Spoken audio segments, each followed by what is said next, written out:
Bonjour et bienvenue sur la chaîne Bac pour tous avec votre prof de physique, Farah. Aujourd'hui, on passe à la dernière partie du cours Travail et énergie interne. C'est un cours dédié aux élèves du bac 1 sciences maths, option bio. On passe à la définition de l'énergie interne d'un système et aussi je voudrais vous expliquer c'est quoi l'énergie cinétique microscopique, c'est quoi l'énergie potentielle microscopique et c'est quoi le premier principe de la thermodynamique. Donc, l'énergie cinétique et l'énergie potentielle sont deux formes d'énergie liées aux modifications macroscopiques d'un système. Donc, leur somme, c'est l'énergie mécanique.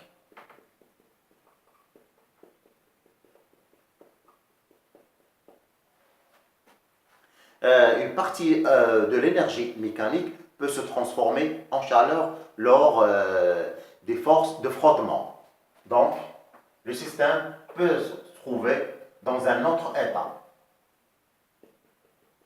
M1, T1.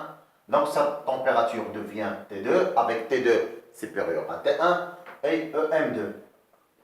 Donc, EM2 inférieur à EM1. C'est bon? Donc, nous avons dit qu'une partie de l'énergie mécanique se transforme en chaleur. Donc, EM1 moins Q égale à EM2. Donc, del EM2 moins EM1 égale à moins Q. Delta EM égale à moins Q. Donc, une partie de l'énergie mécanique se transforme en chaleur. Lorsque la température augmente de ce système,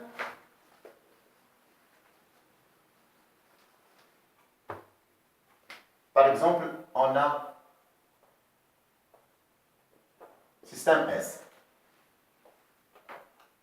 Un gaz, par exemple, il y a plusieurs particules, ici des milliards et des milliards de particules. Lorsque la température augmente, donc l'agitation thermique augmente.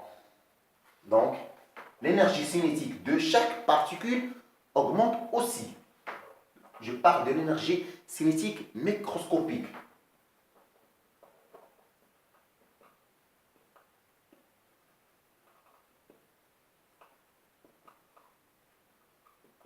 Voilà. Ici, c'est un voyage vers l'infiniment petit. C'est 10 moins 27, la masse des particules, les environs de 10 moins 27 kilogrammes, et même pas 10 moins 15 mètres. Donc, on va voir qu'est-ce qui se passe réellement dans le monde de l'infiniment petit. Donc, l'énergie cinétique de chaque particule augmente, mais aussi les interactions entre les particules augmentent aussi. Donc, l'énergie potentielle aussi de chaque particule augmente. Donc, l'énergie potentielle microscopique de chaque particule augmente. L'énergie cinétique microscopique de chaque particule augmente. Donc, la somme de ces énergies, mais des milliards et des milliards des énergies, I varie de 1 jusqu'à, je ne sais pas, N, MI, plus la somme des énergies potentielles microscopiques égale à 1 jusqu'à un très très grand, un nombre très très grand, c'est l'énergie interne. Donc, nous avons défini l'énergie interne comme la somme des énergies cinétiques microscopiques plus la somme des énergies potentielles microscopiques. Donc, on passe au premier principe de la thermodynamique.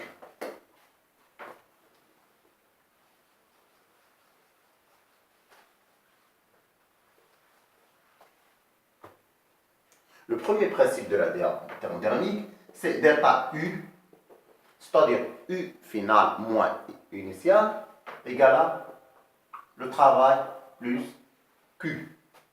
Donc, Q, c'est la chaleur, W, c'est le travail, c'est Q en joules,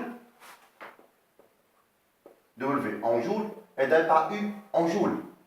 C'est bon? Le signe de Q et W, ça dépend du sens de transfert de l'énergie. C'est bon? Sens de transfert entre le système et le milieu extérieur. Ça peut être positif comme elle peut être négative. C'est bon? Dans les exercices, vous pouvez trouver même delta U égale à W et Q égale à 0. Delta U égale à W avec Q égale à 0. C'est-à-dire pas d'échange de chaleur avec le milieu extérieur. Vous trouvez seulement l'échange de travail. Donc, vous écrivez dans les exercices delta I égale à W et vous calculez I2 moins U1, par exemple. I2 moins U1 égale à W. Et vous cherchez, par exemple, soit le travail, soit l'énergie interne, soit ça dépend des données des problèmes. Vous pouvez même trouver dans les exercices que delta U égale à Q avec W0. Pas d'échange de travail avec le milieu extérieur.